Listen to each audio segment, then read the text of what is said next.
Hello and welcome to the Jumpstart Podcast with Jeffalytics. I'm your host, Jeff Sauer. Today, for our 54th episode, I wanted to talk to you about how sometimes the most effective ways that you can make progress is through the most basic forms of communication. And you'll be able to find this one at jeffalytics.com/phone. Now, I'm coming to you from Minneapolis in Minnesota in the lovely United States, even though it's raining outside.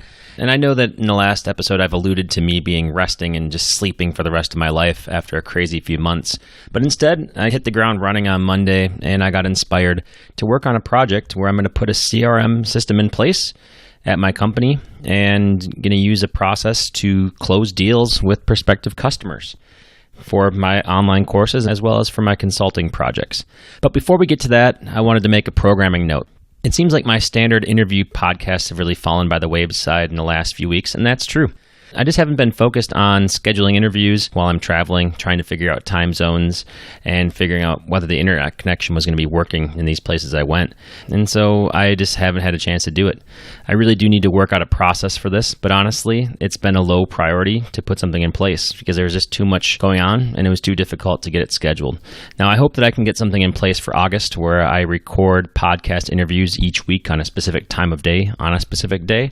And my fingers are crossed that I can make that work and maintain a schedule that's consistent. Now, if you have any ideas for how I can make this more effective or tools or technology that I could use, or if you want to help me with scheduling guests, let me know via email, Twitter, a comment on the blog post, whatever. Again, you should know how to reach me at this point in time.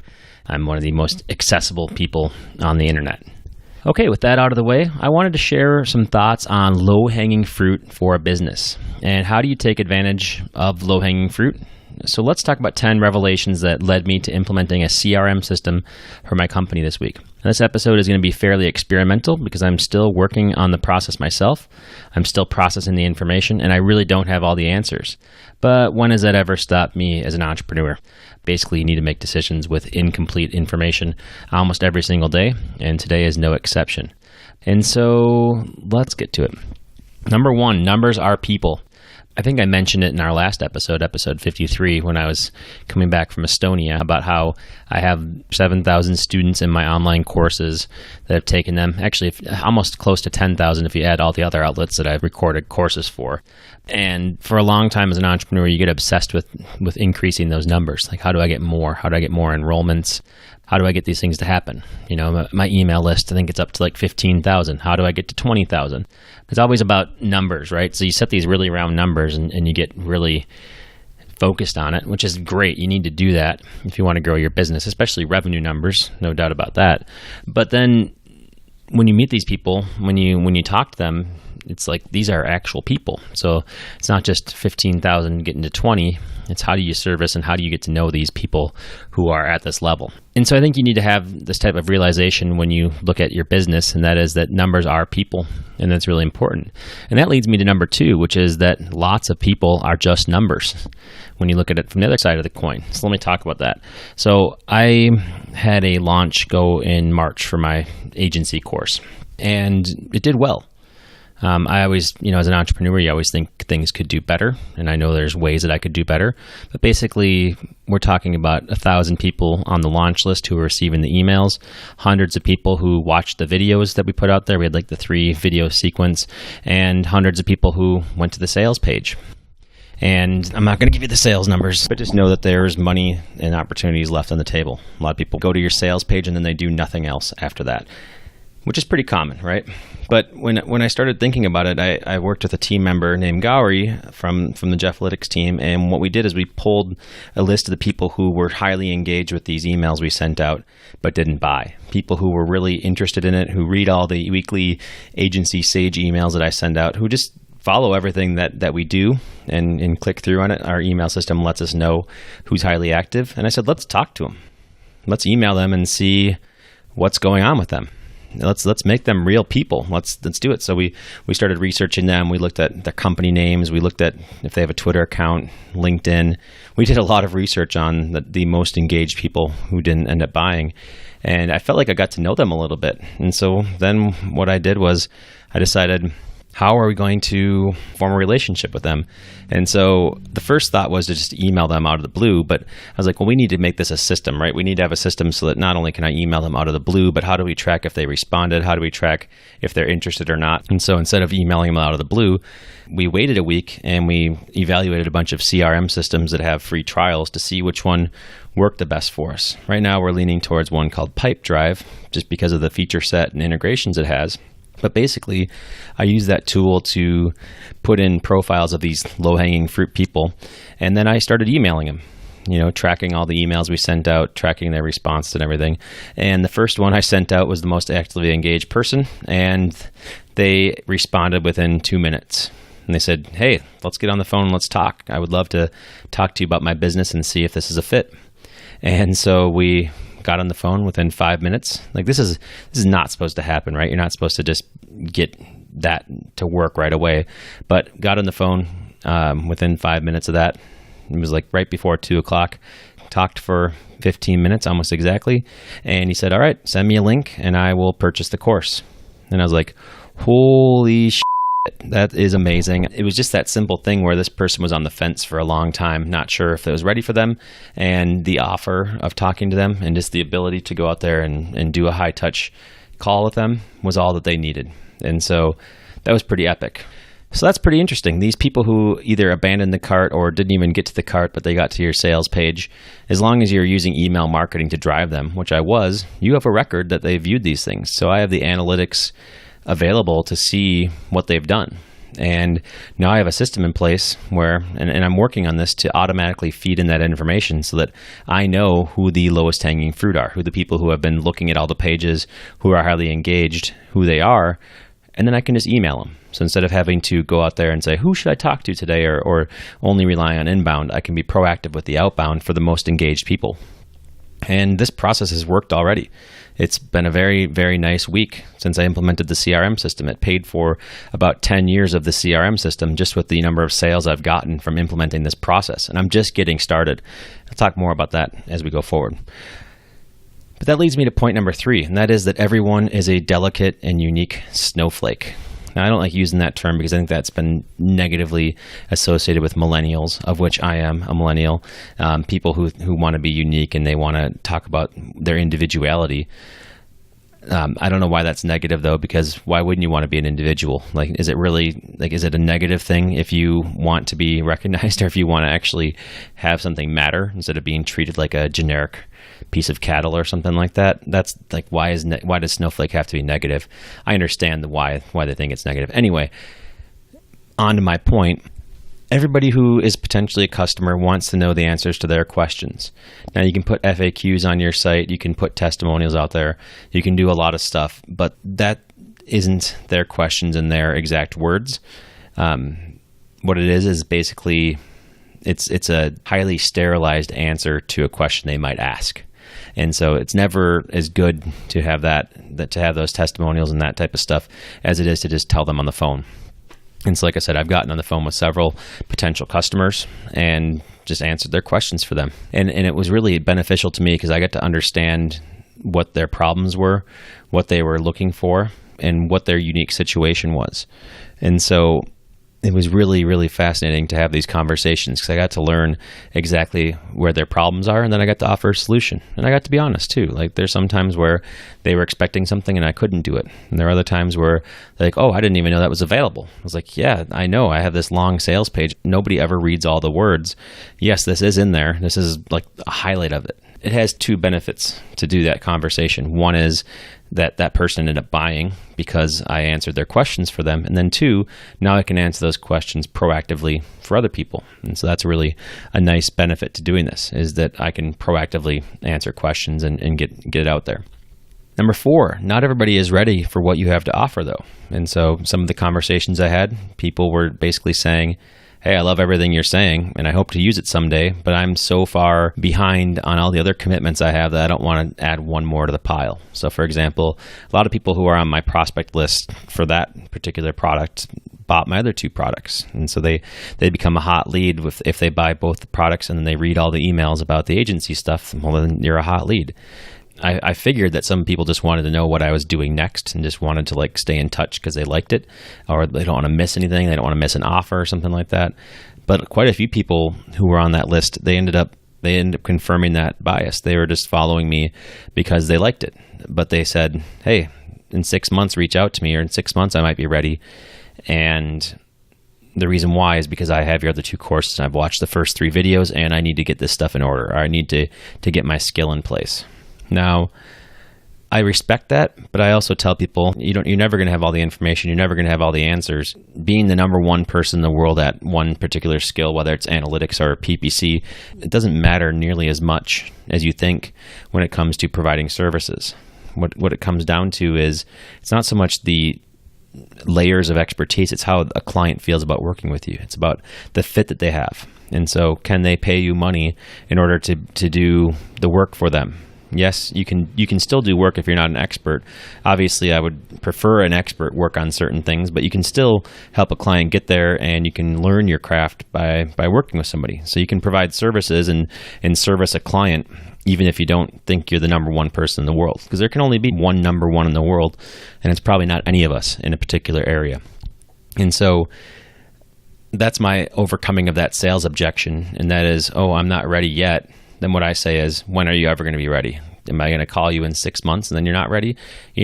Like basically, if you want to make this happen, you can invest early and often. The other thing is I tell them is that my product helps them start from the beginning. So if you're actually just getting started and you haven't even done anything yet, that's a really good time to take this on, because now you can choose a good business model. You can surround yourself with the right people. You can make sure that you're not taking on partners that are ineffective. You can make sure that you don't get screwed over. You can talk about how to start what business form you should do. There's all these things that we teach that are important to know, and you don't even need to have a business yet. You should know those things anyway. Even if you're not going to do it for 6 months, it's not a bad time to invest in this now and educate yourself so that when you do start your business 6 months from now, you make the right decisions off the bat. And so it's still not for everybody, but that is an overcoming of a sales objection. And it ended up working in a couple cases with these calls that I've been doing, is that people are basically saying, yeah, you're right. This is never going to be ready. And I'd rather, have somebody guide me and have that opportunity to work with you and to talk to you, Jeff, than have nobody at all. That's something that's interesting, is not everybody's ready for your offering. And you can either, I just tell people, I'm not high pressure at all. I just tell them, here's how I would deal with that situation. And then some people say, okay, still not ready yet. And what I do, the reason why I implemented a CRM system is because now I can say, contact them at the time frame they said. So if they say, hey, Jeff, I'm enjoying the summer here, I don't want to talk until after summer, then I just put a thing that says in 2 months from now, once summer's winding down, say, are you ready for the fall? If they say 6 months, then I put something in there for maybe 5 months, whatever that ends up being, just to stay in front of them. Now, my old process before that was I'd have that conversation that I'd completely forget. And so basically it's a low-hanging fruit just to have conversations in the first place, but then it's another low-hanging fruit to actually put something in place to remind you to reach out to somebody. Now this is like sales 101, so I'm not breaking any barriers here. We did this at my previous organization that I was with, but it's something that I haven't implemented at my own business. And part of it's because I didn't really know if I would have a business this long. Like, everything is touch and go when you just start a business. And so now I'm getting to the point where I want to put systems in place. And so that's what's going on here.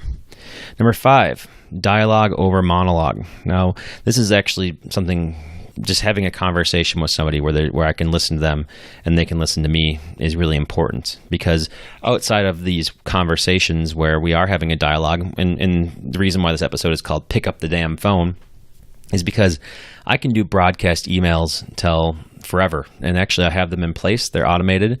Sometimes people say that there's too many of them. I would agree there might be too many of them. And basically I can do an autoresponder sequence. I can send you as many emails as you can possibly imagine. And you might read them, you might find them effective, but that's still, unless there's some kind of discount or some kind of offer that's time sensitive, email is not nearly as urgent, or as the feeling isn't the same as if you get on the phone with somebody. And so what I did is I send out emails personally and saying, hey, if you want, we'll just talk about your business for 15 minutes. That was my offer that I had in these emails. And basically people take me up on it because if it's somewhat sensitive, I'm not going to offer this next month.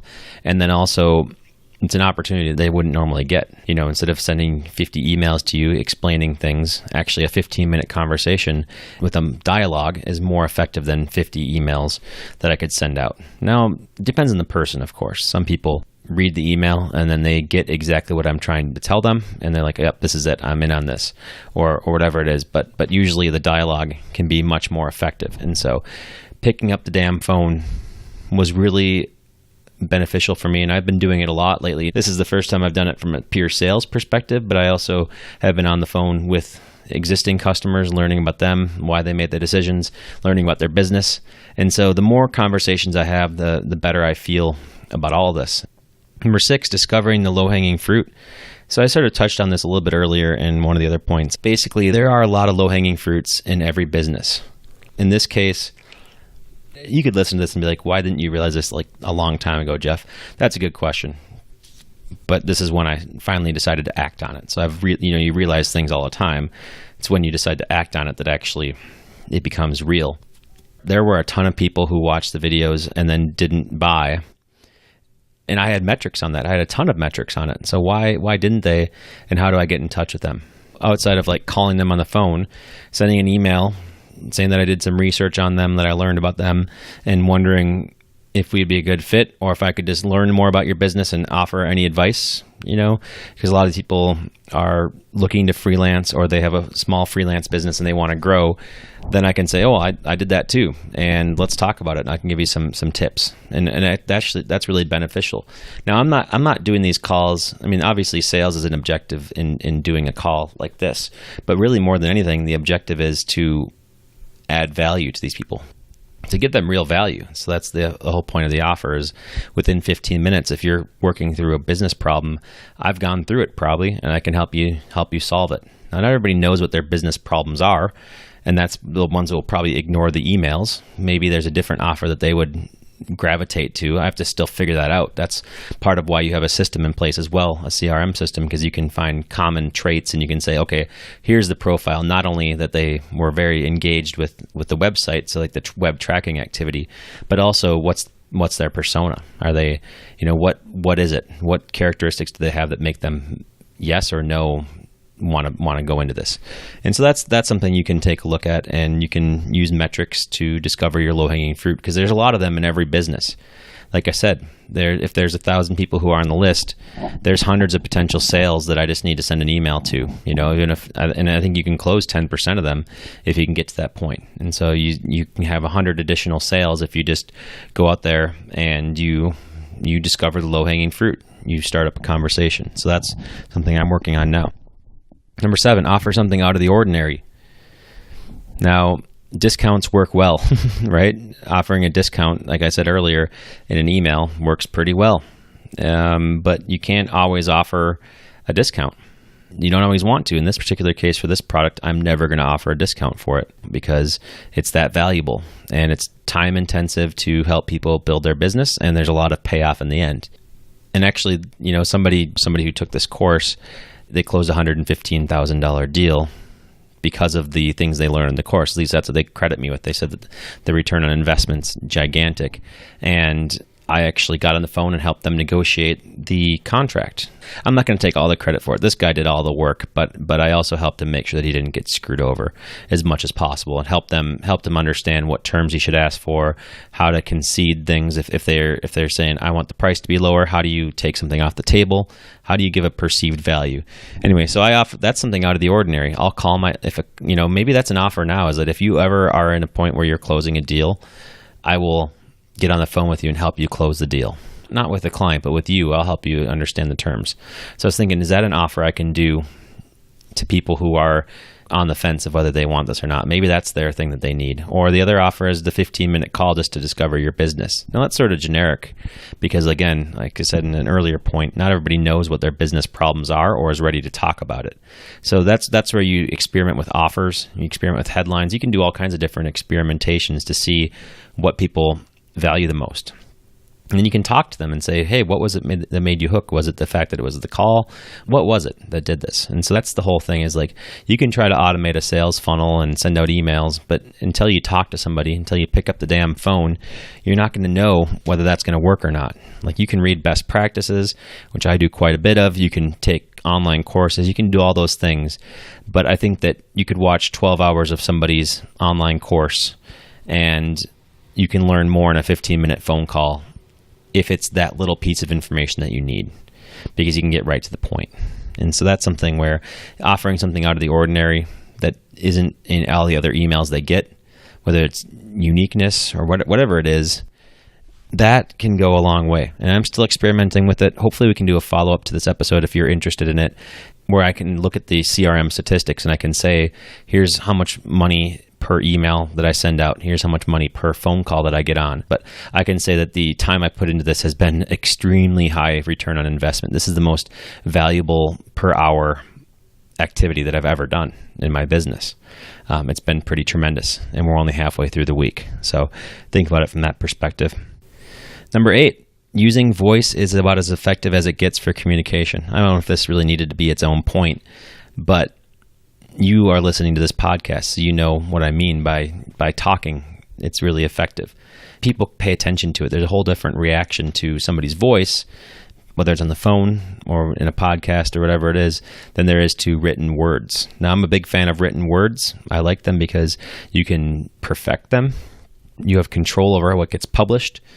With voice, you don't have as much. Like on the phone, you don't get a chance to craft your response. You have to be on the spot. You have to react. Now, podcasts, we have editing, so I have the magic of editing. Although with these Jeffasodes, I'm not really doing much editing. I'm pretty much just going off the cuff, unless I just lose a train of thought. But that's valuable, because even here, like, I just had a pause there where I was thinking about what I was going to say next, and I just sort of forgot my train of thought. Now, it's endearing when that happens. Or if you're on the phone and with somebody and talking about the dialogue where you're going back and forth, you can give the exact application of that knowledge to that person when they need it, or the answer, or say, I don't know the answer. You can get an immediate response, versus the monologue of something that's in writing, or something where, like a podcast even, you're not necessarily, I don't really know what your questions are. Part of the reason why I always ask you to send me your questions, why I ask you all these things, is for that reason, because I realize that a podcast is a monologue, and if I get off track, you could be turned off. You could say, oh, well, this is not really what I was looking for. This is going in a weird direction, which it might be going in a weird direction right now. I'm not sure. That's why you need feedback, and that's why dialogues are important. That's why you got to pick up the damn phone. Number 9. It still takes time to close the deal. So some people I talked to, on the phone, they said, I'm going to buy, just send me the link. Within 15 minutes, I sent them the link, and some of them still haven't bought yet, which is sort of crazy, right? They said they were going to buy. Maybe it was just to get me off the phone. Maybe they were never going to buy. Maybe they are still in the evaluation mode. Maybe I sent something wrong. Maybe their credit card didn't work. There's a million reasons why. And what I would do in the past is I would forget about it, because I didn't keep track of it in a CRM system. And then I would just move on to the next thing, because there's plenty of stuff to do. And then I would lose that opportunity. It's like, wow, these people said they're going to buy. They just need a reminder. Now, this works for more than just online courses. This works for everything. I send an SOW to somebody to do Google Analytics work or to do PPC, whatever it is. A lot of times they say they're going to do it, and then nothing happens. And so what you do is you have some kind of non-offensive follow-up system, like not shouting in their face, but just like some way to get there. Or you look at your analytics to see, did they even open it up? You get as much information as you can, and then you start to understand what the problem is. Maybe they just got busy. Maybe it was truly like a abandoned cart thing where they couldn't get their payment to work. So you look at what you have behind the scenes, you look at your evidence, and then you try to figure out what's the best way to communicate with this person. Do they just need more time? Did they never intend to buy it? Are they waiting for approval from somebody? And then you got to just stay on top of them. So now what I do in my CRM system is, say that I sent the proposal on Monday and they haven't bought by Wednesday, I have a note in there to call them or to follow up with them, whether it's, email or whatever it is, 2 days after the thing was sent, just to see if they have any problems. And now you have a step where you are following up. And then if that doesn't, once that resolves itself, once you send the email, you put another step in there 5 days from now. And so you keep on adding steps and process here to get in front of them until it closes, or until they tell you no, or until enough time lapses where you know that it's just not going to happen. Maybe it's a month or something like that, or 2 months, or whatever it ends up being. You just know that it's not going to happen. Even though everybody says they're going to buy, or they say things on the phone, a lot of times they just want to sound nice. They don't want to tell you something. And so adding follow-up steps is the only way that you can really make sure that you systematically close that, because every step is an opportunity for that close. And if you haven't done it yet with one call, your chances are still that the next email is going to close 50-50, then the next one 50-50, so on. So you can get more back if you systematize it. And that leads me to number 10, which is invest in systems to make it all work. This is the most important piece. And a system doesn't have to be software technology, even though that's what we all probably think of when we think of systems as software technology. But a system is just a reliable, repeatable way to do this. Again, this is hard because I'm a small business with a small team, but one of my objectives is always to turn these things into a system, into an ongoing system, so that we can continue to move forward and we can turn it into a real business. And so that's part of the whole sales process. I don't think I'm going to be the salesperson a year from now. I don't even know if I could do it 6 weeks from now, but I'm going to act the role of a salesperson, put it in place, figure out how much money it can bring in and how it can work. And then maybe I'll bring in a salesperson who can follow this process, because we have tons of low-hanging fruit, tons of leads, more leads than any one person can probably follow up with, unless it's their full-time job. And so do we have a process where they do the prospecting, the emailing and everything, and then do I get on the phone and talk to people, or do we do do we get on the phone for these ones? How does that happen? Instead of doing every single step of the sales process, which I'm doing to start us off with, how do we turn that into something where all they need to do is have Jeff come in for the close? How do we get our email communication to sound genuine and to be unique? Remember, that's one of my main points from the customer service episode, is to be unique, or to be real, right? Original in everything we do. How do we turn that into a system? The hard part, I think, that I run into is you can't over-systematize anything until you have enough revenue and enough sales to bring on an employee to make it work, right? So let me say that again. I can't build out the best ever project management system unless I can have somebody work it, unless I can hand over that piece of the business to somebody. You don't really want to build a huge project management system until you have the revenue to support it. Basically, you need to do the revenue activities first. And so that's why I'm doing a big focus here on the sales piece and trying to capture the low-hanging fruit to see where we're at, to see, if this process can sustain itself. If every week you're closing tons of revenue and deals from low-hanging fruit, well, then you hire a salesperson to take that on, and now you know that it's going to be in place, and then you can start to work on the next system. And then once sales, as long as sales is in place, then you know that you can afford the next 1 or 2 employees. And so that's how it ends up going, is that basically you need to have a system in place to get the revenue. That's a realization I have. And then after that, you can have a system in place to do the delivery, to do content, to do all the other things. And so it's been a fast ramp in business in like people years, but it's been a slow ramp in impatient entrepreneur years to get to this point, to this realization. But this week has been good as far as making progress, and I look forward to continuing on this path. And so that's really all I wanted to get on. The point I wanted to make in this particular episode is that pick up the damn phone, talk to your customers, not just your customers, but also your prospects. More than anything, this is about prospects. Understand their problems, turn it into a dialogue, see where you can help, and either you can convince them that you can help them, or they convince you why your product is not right for them. Either way, it's a major learning, and it's something you can use to make things better in the future. You can use it to inform your marketing messages. You can use it for so many things. It's daunting to think about how I can take every single sales call and then turn it into a script that we can use on our marketing and everything. But I think it's the right way to go. A lot of times salespeople won't talk to marketing at all, or they resent marketing. They think the leads are not good quality, all that crap that they say. But I think that, since this is my company and I'm the one who's in charge of all these things, I'm going to try to be different. I'm going to try to make it so that the sales and the marketing talk to each other so that things get better. And so a huge amount of work ahead to get that to happen. But that's what I'm going through at this moment. Now, I think this podcast is a little, like I said, it's experimental. It's probably more about the business than I have done before, although I think the last few Jeffasodes have gotten there.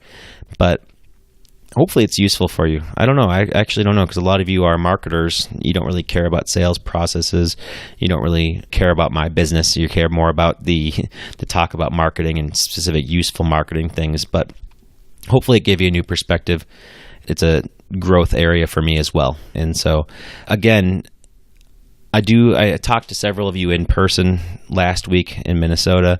I saw some of you in Estonia who listened to this podcast. I've seen a lot of you, and you've given me feedback that you're enjoying these things. And so I'm going to keep on writing it out as you enjoy that feedback. But I also value everybody else out there to let me know, hey, is this going in the right direction? Because I don't know. This is something that I enjoy, and I think that hopefully you can learn from it. This is sort of getting into a little bit of a digression at this point. So why don't we just end it there? For show notes on this episode, visit jeffalytics.com/phone, and hopefully next week we'll come at you with an interview. Talk to you soon.